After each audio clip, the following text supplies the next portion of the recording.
Definitely my privilege to be a poor substitute for Rabbi Kimchi, but a substitute nonetheless. And I would really like to share with you this morning some ideas that we've never discussed before in this forum. Baruch Hashem, I've been able to give a number of shirim to the Bet Knesset Nasi in the past, but this is a subject that we've never addressed. And therefore, I think it's very fundamental. It's very connected with what's going on in our revisiting of the Parshias of Avram Avinu. Avram Avinu, it's not a parsha shir, it's a halacha shir, but Avram Avinu is very much seen by Chazal as a figure who is a love figure. Avram Avinu loves God. God loves him. He's called Avraham Ohavai. Abraham, the one I love.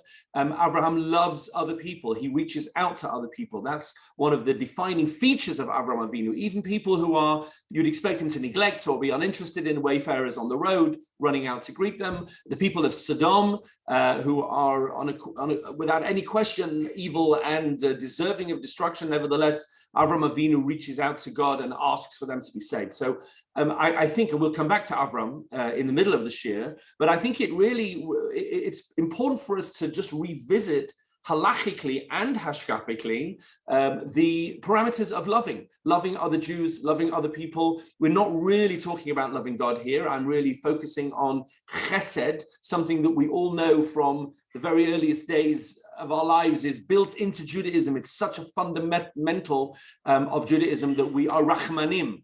To the point that Chazal say, if a person is not a Rahman, then there's a question whether he really has yichus. Is he really Jewish or not?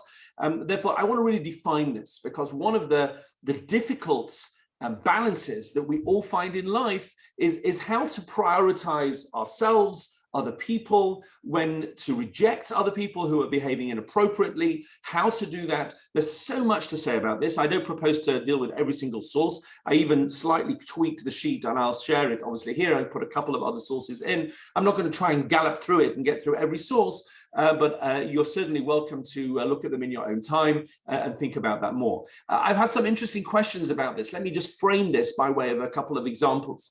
When I was a lawyer back in London, and people used to come to my door on a Sunday afternoon knocking, asking for money. They don't bother so much doing that now because perhaps they don't get so excited about their chances. But nevertheless, my Sunday afternoon very often was one long line of gentlemen collecting in my garden, one after the other. And every time I would get up or sit down to speak to my kids, to do their homework, to speak to my wife, there'll be another knock on the door, and somebody else is there. Anyone who can identify with this knows what I'm talking about. Just one second, just have to open the window here. This, at a certain point, becomes very, very disturbing. At what point do I turn around and say, look, I've answered the door so many times. Every time I sit down to do homework with my kids, I get disturbed and I leave them to answer the door.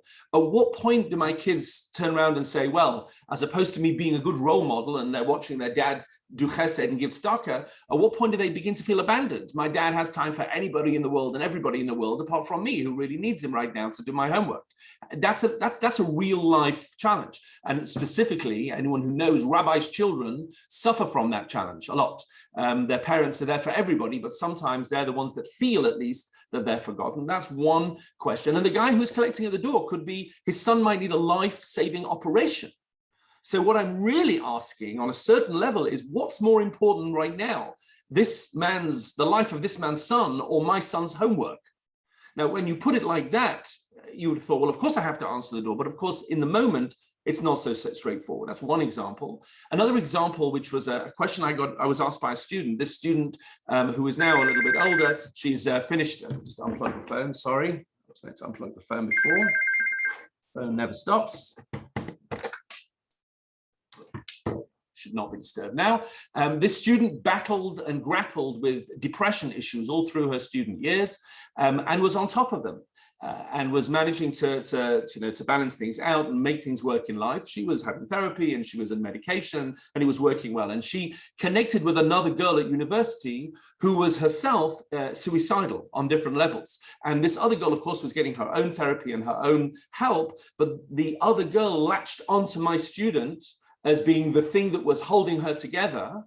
and she couldn't manage without her. But my student, they came to me and said, this girl is now dragging me back down into my former depression.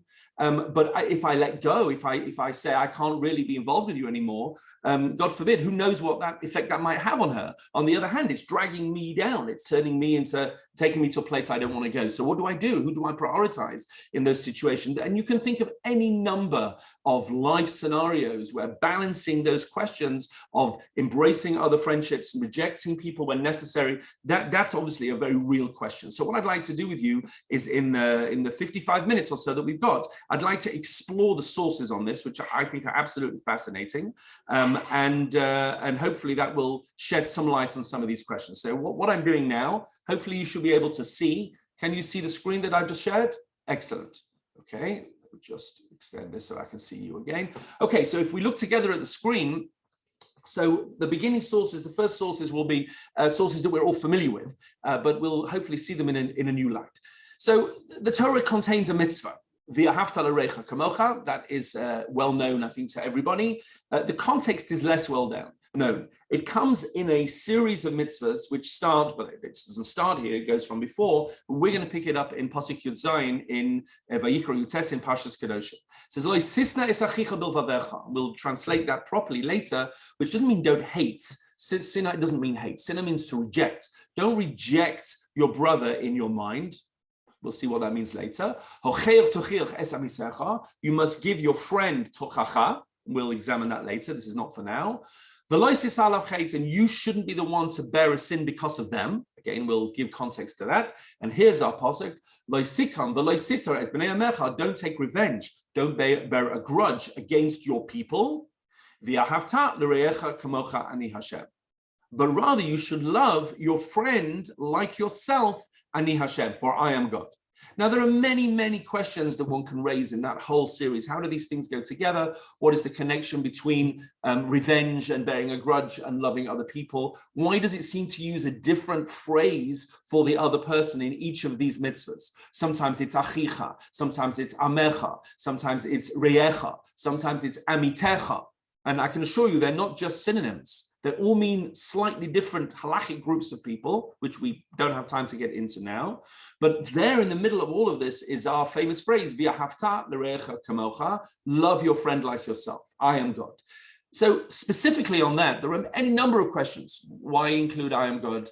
What does it mean to love other people? Do I have to feel emotional? I don't get emotional about everybody I meet. First of all, I'm English, so I hardly get emotional about anything, which is another problem we need to talk about, but not on this forum. Second of all, I don't like everybody. There's some people that are fairly, irritating. Everybody knows those people. I'm meant to love these people when I don't even like them. What if I don't even know them? What does it mean to love someone like yourself? How much do you need to love yourself? Is there a certain bar? If I don't like myself, I don't have to like. So lots of questions, some of which we will answer, some of which you can think about, but these are all issues that come up in V'ahavta l're'echa kamocha. And of course, staring us in the face, which we probably never noticed, is a grammatical question, which is perhaps the most, bolet of all of them. V'ahavta l're'echa. In Hebrew, you don't say, I love you. In Hebrew, you don't say, Ani ohev lach. If somebody comes up to you and says, Ani ohev lach, or Ani ohev lecha, then not only are they perhaps being a little bit overstepping the boundaries, depending on who they are, but they also need to go to ulpan. You say to them, that's not how you say I love you. It's Ani ohev otach, Ani ohev otcha. It's not lach. So why is the pasuk not speaking Hebrew? That is a very big question, which we'll see the Ramban picks up on and feeds into our halachic analysis. Okay. Just park those questions for now. We will come back to them. Rashi quite famously says, and there's a whole song about this, I'll leave you to sing this song on your own later. Amar Rabbi Akiva, source number 2, Zeh klal gadol b'Torah. This is not just a prat, this is not just a specific mitzvah. Rashi wants us to know immediately, this is a klal gadol. What does it mean, a klal gadol? So we'll see a few different understandings of klal as we go through the shir, but the basic first principle is this is not just a mitzvah that you can do and finish with. You eat matzah, you shake a lulav, you blow a shofar, you did it, you've done it, and that's it. It's not relevant when you're not doing it. This is a klal. This is not just a specific. And just as the Sefer Chinuch in number 3 gives you one understanding of what klal is, we'll see another one soon in the Rambam. Rabbi Akiva says Sefer Chinuch, Zel klal gadol b'tzara, source number 3. Kloima, what does this mean? Shehar b'mitzvah shebatorah tzluim b'kach. Because many other mitzvahs in the Torah bring this along with it. Because if you really love your fellow man, like you're meant to like yourself, you will not steal their money. You will not cheat on your wife or their wife or commit adultery. You won't oppress them with money, overcharge them, etc. You won't speak inappropriately about them. You won't move their gvul, meaning many of the other specific mitzvot in the Torah between Bein Adam Lechavero, you also get or breach ve'ahavta l'recha kamocha. So if you add this up on a daily basis, I think if you do a tally, if you were to keep a diary before you go to sleep at night, what mitzvahs did I do or not do today? The chances are the vast majority of the mitzvahs that come along on a daily basis, A, Bein Adam Lechavero, and B, ve'ahavta l'recha kamocha, is one that comes with them almost every single time. So that's one idea of a klal, that this mitzvah is with us so many times a day. If I decide whether to smile at somebody in the street or not, that could be a kiyum or a breach, keeping or breaking this particular mitzvah. Okay, so that's just one idea to start with, klal gadol b'Torah. Now, the Targum Yonatan, which is present in most of the Mikras Gedolos, together with the Targum Onkelos, the Targum Yonasan has a different approach to Targum Onkelos. There's a debate, by the way, as to who wrote the Targum Yonasan on Chumash. I'm not getting into that now. If you get academic, they'll call it pseudo Yonatan, because it says in the Gemara that Yonatan ben Azil wrote Targum on Nach, but not necessarily on Torah. But I'm not getting into that now. Let's assume for now it's Yonatan ben Azil. We'll see that becomes relevant in a minute. Onkelos usually translates directly, and you can see they do that here, and he does that here, number 4. Terachem lechavrech kavatach, love your friend like yourself, ana Hashem. Word for word, exactly what the pasuk says. However, the Targum Yonasan flips it into the negative, and this for us will be a launch pad for a whole new understanding of the mitzvah. Terachem lechavrech, love your friend. And then Targum Yonasan says, Deman ant sani lach, whatever you don't like happening to you, lo ta'avid leim, don't do to them. Ana Hashem. Now that's interesting. Why? Why has the Targum Yonasan done that? Why has he flipped what seems to be a perfectly reasonable, positive mitzvah, love your friend, into a negative mitzvah? Don't do to other people what you wouldn't want them to do to you. So the Marashah, which you may not have seen before in number 6, picks up on this, and he says a fundamental which I think will build the whole picture for us. Why does it change the language, says the Marashah? Saying it in a negative, etc. What you don't like. The Targum Milishna Dekra, if you're translating the pasuk, you should have just said, love your neighbor like yourself. Targum Onkelos, just like Onkelos does. Why did Targum Yonasan change that?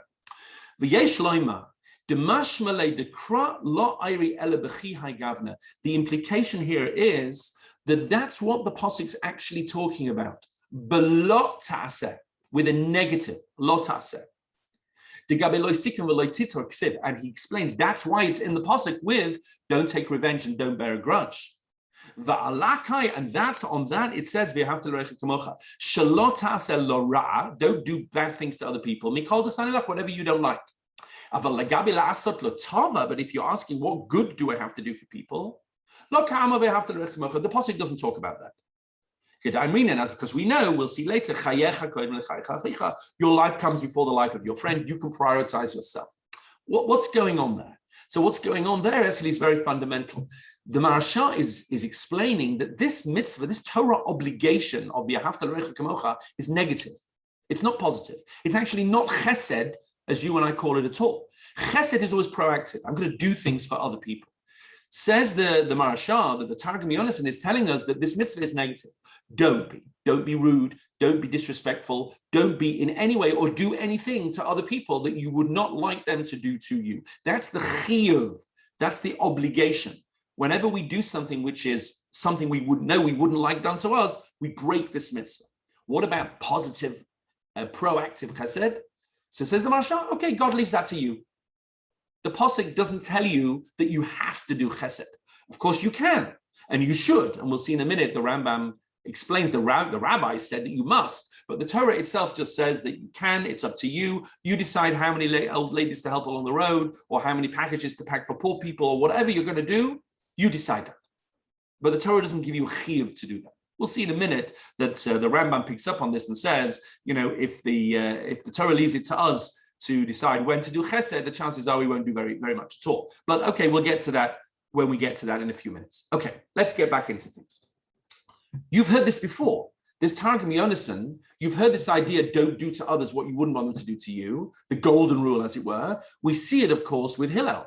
Now, it actually fits nicely. If indeed Targum Yonason on Chumash was written by Yonatan ben Uziel, he was one of the primary students of Hillel HaZaken, and therefore that ties together. So whatever, that's just a thought. But if you look in number 7, I've shared the screen again. There was a non-Jew that came to Shammai. He said to him, very famous line, teach me the Torah while I'm standing on one leg. Give me your elevator pitch, as they call it these days, for Judaism. Rabbis are very long-winded. You can speak for 30 minutes about a topic, but can you speak for 30 seconds about a topic? Says this non-Jew, if you can't do it in 30 seconds, I'm not interested, okay? It's very, very modern in a sense, in the contemporary. If you can't say it in 30 seconds, then we're not interested in hearing the message. So he pushes him out. Get out of my base medrash. You're wasting my time. This is not a sensible question. By the way, of course, you know that Shammai is the one that says in Pirkei Avos, you're never fully dressed without a smile. You thought that came from somewhere else, but actually Shammai is the one that says you have to smile at everybody before they smile at you. So it's not that Shammai is not a friendly individual. It's just that you don't bother Shammai with silly questions. Of course, Hillel, you can bother with any kind of silly question. This whole daf of Gemara is a series of stories about people, nudnikim, who come to Hillel and ask him all the most ridiculous questions. On Friday afternoon, when he's in the shower, they call him out, etc. And he never loses his patience. So here too, Balifnei Hillel, he came to Hillel, and he said, fine, I'm going to convert you. Then he said to him, whatever you don't like, don't do to anyone else. And then he adds, Zohi kol Torah kula. Actually, this is the whole Torah. This is the fundamental of Torah. The rest is really commentary, which is important. Zil Gamora. Go and learn the commentary. Meaning you've got to learn the rest. You can't just be a nice person and think that that's enough. That's not enough. You have to also keep Shabbos and also understand God and also keep kosher, etc. But if you're not a nice person, you are fundamentally in breach of the foundation of all Torah. And you can't be Jewish. He says, you can't be Jewish unless you understand this and get this clear. Again, isn't this an obvious point? Of course it is. But it's obvious, but still needs to be stated. I think, in many ways, you cannot be, in any sense, a religiously observant person if you're not at least making an effort to be as nice a person as you can be to other people and not doing to them what you wouldn't want people to do to you. I once went to a lecture, I'm not getting into it now, by Professor Aumann, who won the Nobel Prize for Economics many years ago, and he explained there's a Mabit. The Mabit, who is Rav Moshe Detrani, who lived in the 1500s, he raises a question from the Midrash. The Midrash says, why is it that the Luchos were written entirely, the script covered the entirety of the tablets of stone? The Midrash raises this point. The script, there were no margins. It was all script all the way across all of the Luchos. So Rav Moshe Detrani says, like shkoyach, like why do I really care about this? Well, why is this relevant to my life? I will never see the Luchos. So what does it matter? No one who ever read this Medrash ever saw the Luchos. So why did it matter to them either? So he explains a beautiful idea, and Professor Aumann explained this. He says that if you look on the first side of the Luchos, which are Bein Adam L'Chaveiro, Bein Adam L'Mokum, between person and God, so there are many, many words. There are over 150 words. Very, very wordy. And on the second side, which is Bein Adam L'Chaveiro, there are very few words, 25, 30 words. So he says it's 500 years ago, the Mabit says this. It's very straightforward. If there are hundreds of words on the first side and only 20 or so words on the second side, and the words fill the entire Luach, 1 second, something's clicking away in the background. Just turn all this off. And they fill the entire luchos. That tells you that the luchos were in 2 different scripts. Okay, the luchos were in 2 different font sizes. Hang on, something just happened there. 1 second. Yeah, we're back with you. The luchos were in 2 different font sizes. An amazing statement for 500 years ago. The first side, which is Bein Adam L'Makom, was in like 9 point. And the second side, which is Bein Adam L'Chavero, was in like 72 point. So that the very first visual image that the Jewish people would ever have of the luchos is there's the big print and there's the small print. The big print is Bein Adam L'Chavero. That's the main message. The small print is small print. Now, you know, those of you who are lawyers on the screen or who have consulted lawyers know that you don't ignore the small print. If you ignore the small print, you'll end up in big trouble. But it's the small print. It's not the big print. And therefore, these are very critical ideas at the center of this whole discussion. Now, just very briefly, to understand what really goes into this mitzvah, the Rambam, when he defines this mitzvah, look at number 8, mitzvah Reish Vav, mitzvah number 206, we all have to love each other, says the Rambam. Like we love ourselves. This is the mitzvah we're talking about. And my concern for my fellow Jew should be like my concern for myself. And then he adds in 2 critical words. In matters of their money and matters of their physical welfare. Mammon and guf. And again, in the Mishnah Torah, he gives a similar understanding. Number 9, mitzvah kol adam le'av is kol echad ve'echad miYisrael. You have a mitzvah to love every other Jew. Makes it clear to the Jews there. Kegufa, like you love yourself. Shneimar v'ahavta l'recha kamocha. Lefikach, here's the practical. Tzarich l'saper b'shvacho. You have to never speak badly of other people. Lachus al mamono, not just ignore their money. Ka'ashehu chas al mamon atzmo, like you don't ignore your money. Meaning, it's very, very technical. It's almost like dollars and cents. If I see somebody's coat on the floor, don't just walk over it or walk past it. Pick it up and hang it on a hook. Why? Because I wouldn't want somebody to ignore my coat on the floor. Do I love that person? No. Do I know them? Maybe. No. Do I like them? Perhaps not at all. But I have to do things for them, technically with their money, with their property, with their personal welfare, because I can identify with that as well. I know the kind of things that I don't like, and probably most of them are the things that other people don't like as well. This already defuses one of the problems that we had in the beginning, which is, how can God command me to be emotional about other people? And the answer is, he doesn't. There is no requirement to be emotional. It's mammon and guf. It's b'mamayno u'b'gufay, which is exactly the point, contrasted with number 10, which is the mitzvah to love Hashem, where it says, v'ahavta et Hashem Elokecha. Whenever you love an individually and personally, it's v'ahavta et, I love you. Whereas says the Ramban, and I'll show you this Ramban now in number 12, v'tam v'ahavta l're'echa kamocha. Why does it say v'ahavta l're'echa? Haflaga, which obviously is somewhat exaggerated. No one could ever really think that you really love someone as much as yourself. Surely when push comes to shove, you come first. Halachically as well, we'll see. Rabbi Akiva, the same Rabbi Akiva that says Zek Klal Gadol B'Torah, but Lamad, he's the one that teaches your life comes first. So 1 second, what happened? We'll see this so soon. 2 guys on a desert road, etc. You drink the water, not him. So what happened to v'ahavta l'recha kamocha? He says, Ella, rather you've misunderstood. Mitzvah HaTorah, the mitzvah of the Torah is sheyav l'chaver b'chol inyan. It's inyan based. It's focused on the black and white, on the dollars and cents. It's not about them. Just like you want your things to be protected, looked after. And it could be, he says, it doesn't say you have to et re'echa. It connects them with le-re'echa. And I think that's now we've discovered a whole new level of halachic love, which is there's love of a person, which is v'ahavta et. That's the love we're required to have for God. And in parentheses, for the ger, v'ahavta et hager, which means when it comes to gerim, and the Sefer Chinuch says that includes any strangers that don't have a support system. I actually have to make an effort to like them and connect with them personally, yes.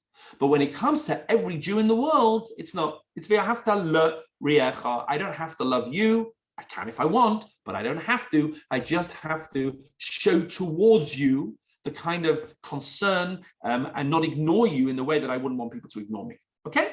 That's very important. That's really a first baseline, just establishing what this mitzvah means. Don't treat other people's property and their welfare in a way that you wouldn't want to be treated, in a very technical but important sense. Okay, fine. Let's move on to the next level. We have to build this up stage by stage. Okay, so what chesed do I have to do for people? The answer is, says the Torah, well, it's up to you.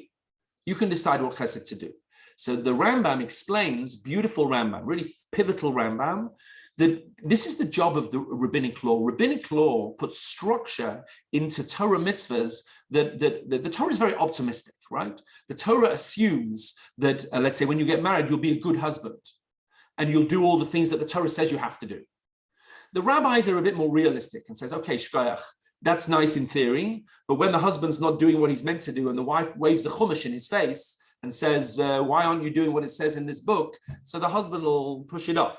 But if he signed a ksubah, if he gave her a ksubah and she waves and says, hey, mate, you signed this document, you can't get out of this. Okay, so then he'll pay more attention, hopefully. Which is, if you think about it, a bit sad that he'll pay more attention to the ksubah than to the chumash, but that's life. And the rabbis say, look, that's how people are. So too here in Chesed, look at this Rambam. This will completely, change, I think, our perspective on what Chesed is. Look at number 13. Says the Rambam, beginning of 14th chapter, Hilchas Eivel. He's talking about Avelis and visiting someone at a Shiva house, but he opens this up to all of the mitzvahs. Look in here, number 13. Mitzvahs aseh shel divreihem. Now, what's divreihem? The Rabbanon. It's a rabbinic mitzvah. Levakeh cholim, to go to hospital to visit the sick. Lenachem avelim, to go to a Shiva. Lahaitzi ames, to take out the dead at a funeral. Lahachnis hakala, to bring in the kala. Lalavais haorchim, to escort your guests off the premises. Hachnasas orchim. We call it hachnasas orchim, bringing them in, but the focus of Chazal and the Rambam here is more making sure that they know where to go when they leave, they don't get lost, etc. Well, to do everything needed to bury the dead, to carry the body out on the funeral, to walk in the levaya, lisboy, to give the hespedim, lachpor, to dig out the grave, likfor, to fill in the grave, to make the kala and the chosen happy. By the way, just notice his phraseology is not l'sameach chosen v'kala. His phraseology is l'sameach kala v'chosen. He's very careful with his words because the focus is always on the kala more than the chosen. Okay, that's why it's Kate said marakdim lifnei hakala. Nobody's interested in Kate said marakdim lifnei hachosen. He can deal with himself, but it's Kate marakdim lifnei hakala. To buy the wedding gifts. Okay, good. The Rambam has just reeled off a list of what you and I call chesed. Shiva visit, a hospital visit, a wedding, a funeral, haknasas orchim. Now look what he says. This is Gemilas Chesed, Shebegufa, that you do with your body, as opposed to tzedakah, which you write a check. You can't write a check for some of these mitzvahs. I can't say, well, I would have invited you for lunch, but I'm sorry, I don't really want to. Here's $20, have something nice on me. That's not how it works. So this is Chesed you do with your body, She'ein lahem shiur, and there is apparently no limit to this Chesed. We'll see. Is there indeed a limit? Do you have to turn yourself into a shmata? Can I go to every funeral and every wedding and invite every? Of course not. So there must be some limit.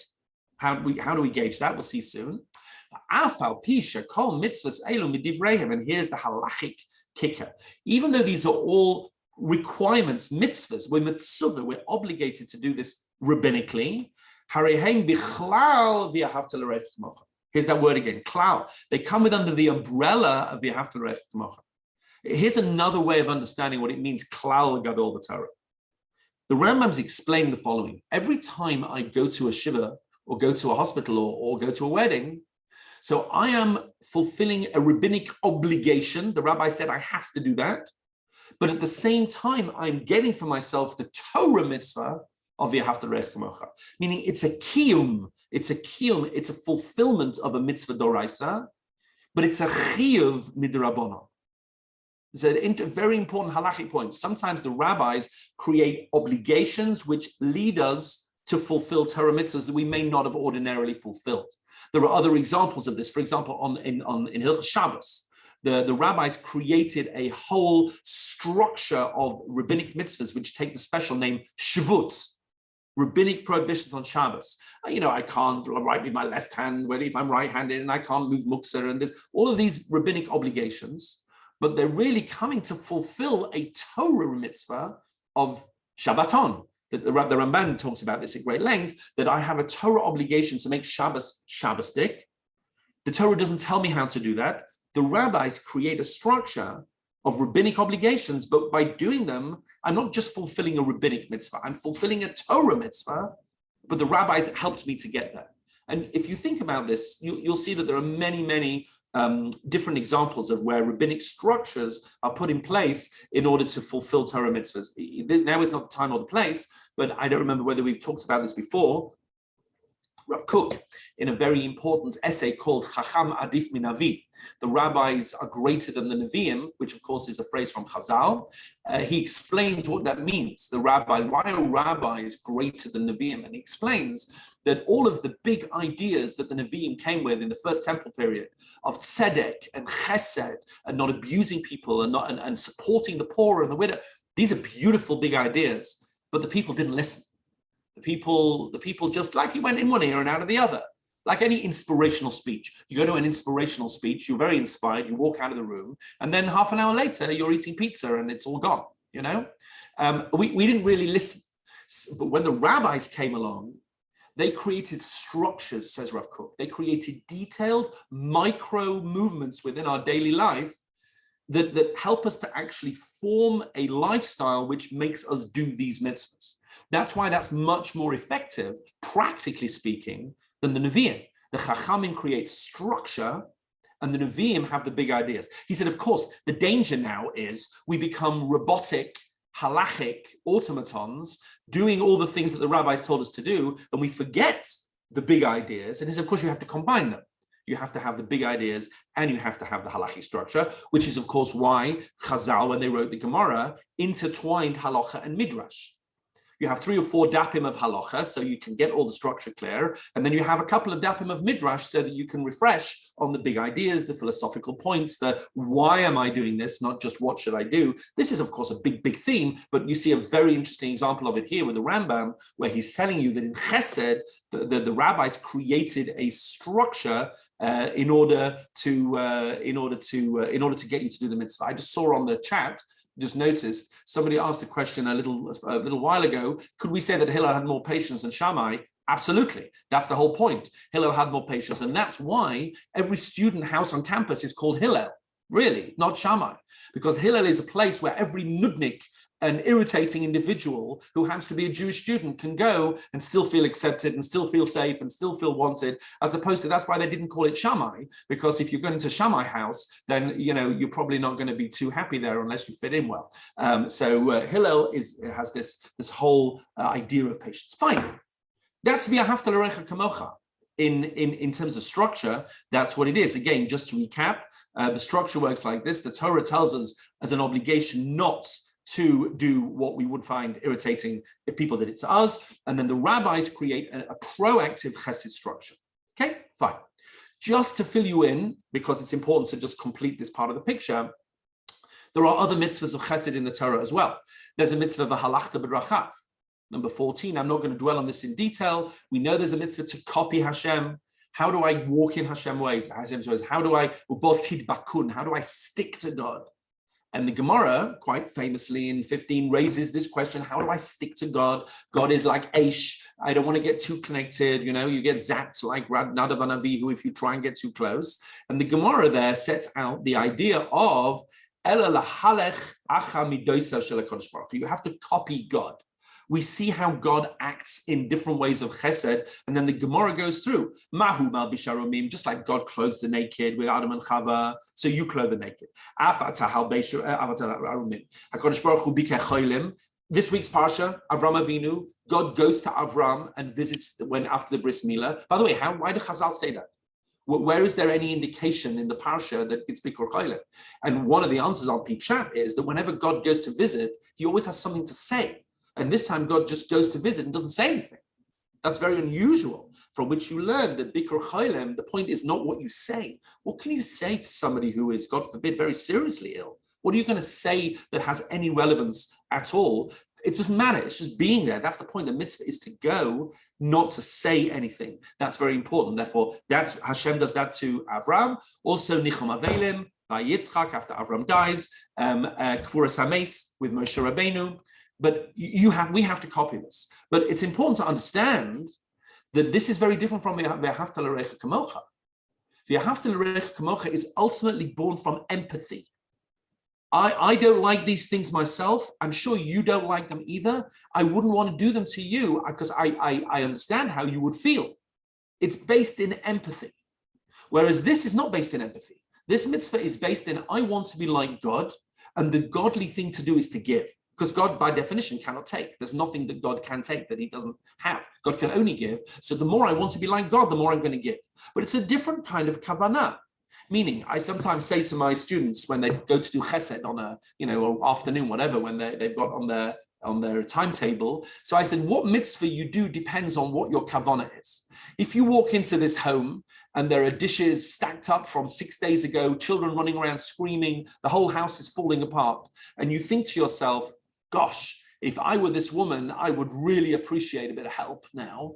Therefore, that's what I'd really like to do. So good, that's the mitzvah V'ahavta l'recha kamocha. If on the other hand, you walk in the house and think, oh my goodness, how could someone let their life fall apart like this? If this woman has so many children, she doesn't know how to look after them. Why didn't she have less children? You might think any number of things when you walk in the house.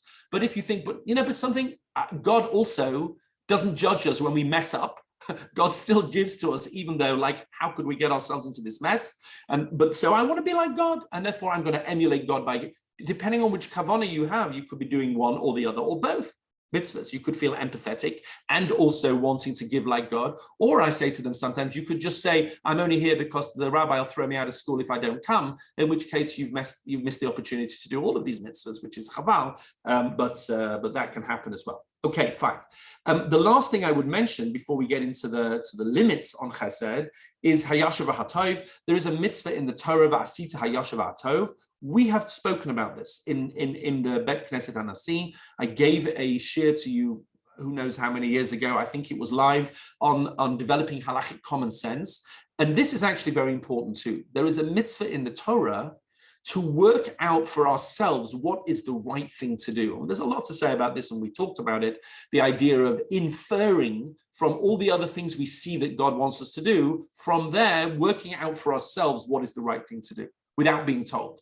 And this is where I think it's important to focus a little bit on Avraham Avinu, because a Jew works in two modes. There's a Moshe Rabbeinu mode, which is, I will do this because I am commanded to do this. I have received a revelation. God has told me to do this, and it's the right thing to do. And there's the Avraham Avinu mode, which is, God didn't tell me anything. I worked this out for myself. I've put 2 and 2 together and made 4 and looked around me and worked out what would God want from me in life without me needing to be told. And I think that's also very important. Avraham Avinu is not scratched from the record once we receive the Torah at Sinai. It's not like, okay, that's an old paradigm. Forget that. Now you just have to be Moshe Rabbeinu Jews. Just do what you're told. Not at all. We have to be both. And this is one of the reasons that we're reading Bereshis. We have to continue reading Bereshis to remind ourselves that we can't just do what we're told. We have to do what we work out for ourselves.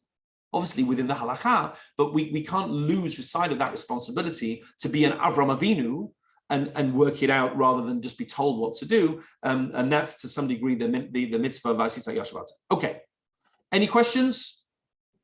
This is the end of part 1. Here endeth the first lesson. Okay, now we get to part 2. We won't get to all the parts, but we'll get to what we get to. Because this is where I think it gets very interesting. Okay, so when do I stop? When do I stop? When do I turn around and say, you know something? I've had enough. I need an early night. I can't go to every wedding. I can't go to every funeral. I'm worn out. I'm like a schmatter. When do we put ourselves first? We know that you have to sometimes. You know what they say on the plane, if you're traveling on the plane and the masks come down, always put your mask on before somebody else's. Oh, what about, don't I have to look after them? No, you need to look after yourself. That's the right thing to do right now. So how do we draw those lines? So let me explore with you some ideas here. What I did is I put these into the source sheet, so I call them A, B, C, D, and E. So you'll see what I'm doing, and some of the other stuff I'll mention a little bit towards the end. So there are two conflicting psukim in Dvarim, which seem to indicate that there will or there will not be poor people around. Look at number 16a. It says here, there'll never be any poor. There won't be any poor people. Okay? Because God will give you a bracha. But then, about 10 psukim later, it says, don't worry, there'll always be poor people. There'll never be a shortage of poor people. Okay? So make your mind up. Is it will there be no poor people, or will there always be poor people? You've got to resolve that. And the resolution that Chazal bring is, yes, there'll always be poor people, but you mustn't make yourself one of them. We'll see explicitly is there are enough poor people already. You mustn't add to that group. Don't make yourself poor. Very important halacha, which we'll see comes up in Shulchan Aruch as well. We'll see how it works. Okay, let's go to the Gamora Movements here, which is the, I think, quite well-known story of the two people on the desert road. Okay, let's just refresh our memories. 16c here. Two people walking on a road. One of them has a jug of water, a bottle of water. If they share it, if he shares it with the other one, mesim. They're going to die. Why are they going to die? Because there's very little water. It's hot. They're going to dehydrate. Okay, there could be a miracle. There can always be a miracle. We can pray. There's going to be a jeep comes over the sand dunes and sees us. But in all probability, that's not going to happen. But if the guy with the water just drinks his water and the other one gets nothing, so Magil Yishuv, he'll make it to nightfall, and at night it gets cool. He'll have more time to find a yishuv, to find where to go. Fine. What do? Share it and pray, or drink it? So as you know, there is a famous psak of Rabbi Akiva that you have to drink it. But before we get to that, you'll see his machlokas. Darash ben Petura. Ben Petura, by the way, Ben Petura, this is the one and only time we see him in Shas, which is why he gets this nickname of Petura. He's going to say die. That's the word niftar. Okay, that's how he gets this, rabbi death. That's what he's called. So Ben Petura says, you have to share it. I'm sorry. If you were the one without the water, you'd be begging the other guy to share it. Oh, give me a chance at least. So you have to do that. You have to share it. How come one of them watch while his friend just dies in front of his eyes? You can't do that. You can't leave him behind. You've got to share it, pray for a miracle. And Rabbi Akiva came along and taught, no. Your brother will live with you. With you. Your life comes before your friend's life. How's he getting that from the Pasuk? Because the Pasuk says you must help your brother so that he will live with you. If you're not there anymore, if you destroy yourself in the process of doing the chesed, then that's not your obligation. You still have to be there at the end of this chesed. So it says Rabbi Akiva, you don't have to share the water. You can drink the water. Now, interestingly, he doesn't say that you're not allowed to share the water. Maybe you'd want to give the water away. Let's say the person with the water was, 100 years old after a long and fulfilled life, and the other one was only a young man or a young woman. He might say, look, I want to give you the chance of life because I've had a great chance. Okay, good. I'm not getting into that. It doesn't say that you can't do that, but it says that you don't have to do that. You can drink the water and you don't have to share it. Okay, fine. The question is, how far does that go? Most of our life scenarios are not life-death scenarios. They're more prosaic. Should I get out and do this chesed? Do I need to look after myself? Should I stay in? Should I go? They're less extreme than this, and therefore the Gemara in Nedarim, which is far, far less known, deals with this directly. Look at this Gemara. I think you'll find this Gemara fascinating. Look with me at this 16 here. Ma'ayan shel bnei ha'ir. So you have a town in which there is a ma'ayan. There's a well in the town. What's the context here? There is a drought and everybody is dying from thirst. And all of a sudden, you're the mayor of a town and you find a well in your town. So your people will now be able to drink water and they'll survive. The question is, do you need to share it with the town down the road? They're begging you, give us some of your water. Now, this is just the same as Rabbi Akiva's case in the desert, yeah? Except it's in a societal setting. So look at what the Gemara says, no surprises here. If it's your lives versus the people down the road, your lives come first, and you can drink the water, you don't have to share it. Okay? That's this Rabbi Akiva, we've seen this, that's the two guys in the desert, but on a town scenario. But then the Gemara goes further. What if it's your animals versus their animals? Meaning what? Everyone has enough to survive, but I have extra to give my animals. Should I save my animals? And animals is money. Animals is not pets. Animals is your machinery and your livestock and your food. Should I share the water and save some of their animals? Or can I prioritize my own? This is not life and death, says the Gemara. Your behemoths come first. Okay. Kvisason, what if it's laundry?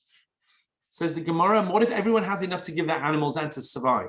But the question is, who gets a shower? Who takes a bath? And we have enough water, but they don't have enough water for that.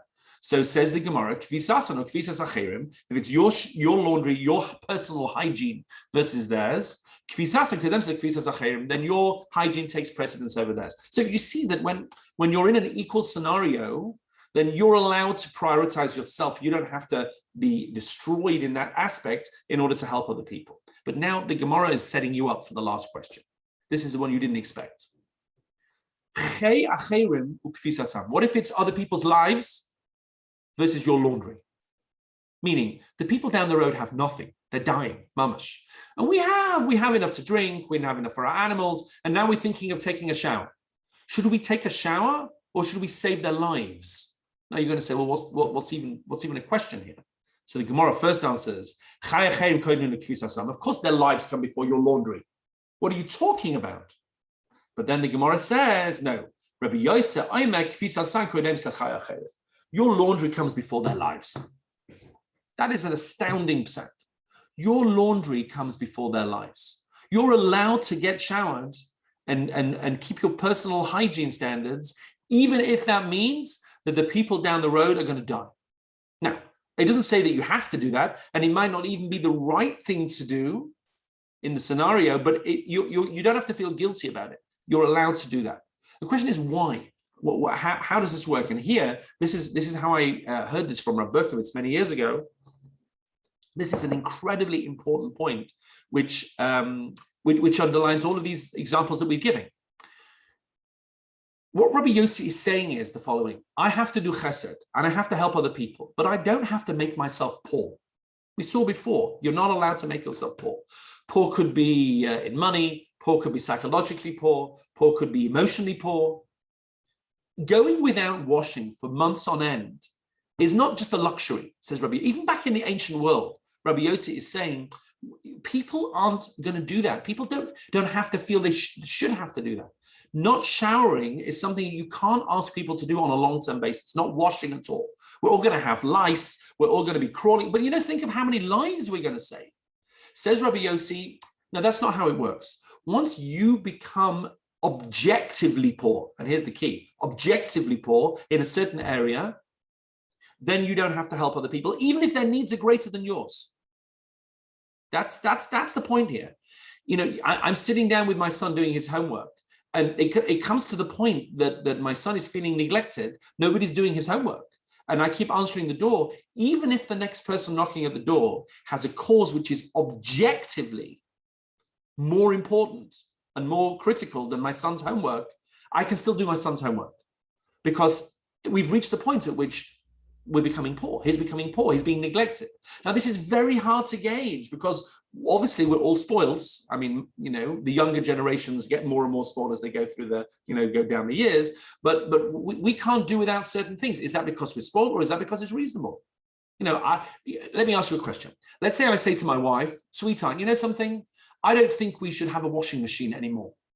I think we should do the washing down in the river, like your great-great-grandmother used to do. Go down to the creek and wash, and all of the water and the money we save, and we're going to give that to poor people. We're going to save thousands of lives of starving people. We could do that. It's a balance that we could make. What's my wife going to tell me? She's going to say, you're out of your mind. You go down to the river and do the washing. I'm not doing that. Yeah, but it was good enough for your great grandmother. But I live in 2021, not 1821. I can't do that. It's not a luxury for me. It's a necessity. That's how our lives work. That would make me poor. So it's very hard to get this right. I'll show you in the Shulchan Aruch in a second. Yes, You could transfer that to another scenario. You have a very, very rich person who lives in a beautiful mansion, unbelievable house, multi-million-dollar house. Say, okay, live more modestly. Take 100,000, and give that extra money to tzedakah. Like, you know what I'm saying? Like, or you're having this lavish wedding because you're so rich. Correct. So does that? And it's very case specific. You can't just turn around and say, why are these people making such a big wedding when they could, make a very modest wedding and give that money to tzedakah? Because where they are in their society, where they are, at least the girl might think that she's been let down, she hasn't had the proper wedding, and it might not be her fault that she thinks that because she's been brought up that way. So I can't just point the finger and say, you're spending too much money on luxuries, because who am I to say that your definition of luxury and my definition of luxury is the same? Obviously, there are going to be some points which we all agree on. But at the end of the day, it has to be a cheshbon. Look how this is addressed in the Gemara, in the halacha. Look at this halacha in Bava Metzia. This is an absolutely fascinating halacha. Here's the scenario, says the Mishnah. Actually, let's look at the Shulchan Aruch. Let's look in the 16g. Misha Avdallah Aveda, somebody who lost property, and they find their property together with the property of their friend. Let's put a real scenario on this. I go on holiday, I go on vacation, and the airline lose all my luggage. And I get back and I have no luggage. That's happened, I'm sure, to many people. And then 5 days later, the airline called me up and say, all the luggage that you lost with your friends, you went away with your family, with your friends, we found it all. Come and pick it up. So you go to the airport and you see they've dumped all the luggage in the public area. And you can't believe they've done that. And you now have a halachic dilemma. Which suitcase do I take first? Which case do I take back to the car? Whatever I leave in the public area is at risk of getting stolen. So do I prioritize mine? Do I take my father's, my husband's, my wife's, my children's, my friends? Whose case do I leave behind and risk getting stolen? Real scenario. So look at what he says. If you can carry everything at the same time, so you have to carry everything back. But if not, you're allowed to prioritize your own case. Oh, I don't have to lose all my valuables in order to do Shabbos Aveda for your valuables. Because your lost property takes precedence over your father's, even your rabbis. Again, this is the same idea we just learned, that if you're going to lose, if you're going to become poor, you don't have to prioritize the other persons. As we learn, you may not make yourself poor. Now, here's the important caveat. The afal pk, nevertheless, and this is the point I think that Mrs. Hem was making here, you can't just say, oh, I need this, I need to prioritize my own. You have to push yourself beyond the letter of the law. Don't be too quick to say, shali kodem. Oh, I come first. The rabbis allowed me to come first. Unless you're really going to become poor, unless you're really going to lose. Because if you're always putting yourself first, you'll never do any chesed for anybody. Because you'll always think, well, I don't want to become poor, This is the balance. The Shulchan Aruch is leaving this. In Hilchos Bein Adam L'Chavero, you often don't have very clear black and white lines. You have sensitivities, ideas that you need to apply to your life. It's a different kind of attitude. So in Hilchos Bein Adam L'Makom, with Kashrus, with Shabbos, you have clear definitions in most cases. But in Bein Adam L'Chavero, you really don't. So the Shulchan Aruch is saying, look, you have a choice now whether to put yourself first or someone first. Technically, if you're going to become poor, then you can put yourself first.